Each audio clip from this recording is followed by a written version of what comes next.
Right, so I'm just getting confirmation. Breaking news on this. It's happened. So the Liberal Party room has agreed to, I'm not sure they'd call them demands, but the policy requests or whatever you might call it of the Nationals to again form a coalition. So that's breaking news. That's just coming out of Liberal Party room now. It's not totally done. So from here, Sussan Lee now has permission from her party room effectively. They've given this broad agreement on these policy areas.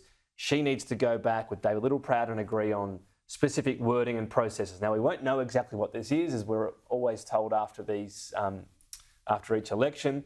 There's a coalition agreement that is secret. We never find out what it is. Different people sort of talk about what it might be depending on level of enmity, but that is done. So that's out of the Liberal Party room. The coalition will be once more. The Liberal Party room is ticked off, at least on that. Sussan Lee and David Littleproud now need to agree on what is described as the wording, processes and specifics of this to then stitch the coalition back up together. So the split was a brief one. We'll see what the damage is, Ruben, and the details. So we'll wait, you never know, given the enmity at force this week, whether things break down on the details. And there's even whisperings on David Littleproud's future within the Nationals over all of this too.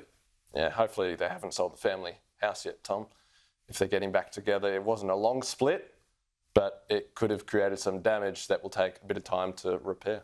Yeah, indeed. All right, so a lot happening on the coalition front. Thanks, Ruben, just repeating that Liberal Party room has agreed to these policy specifics, if you like, from the Nationals. From here, Sussan Lee, David Littleproud will meet again to flesh this out and formally again have once again a coalition at a federal level between the Liberal and National parties. So they'll form the opposition, they'll hand out the ministries, and they'll avoid that situation of a fracture just after that devastating election loss.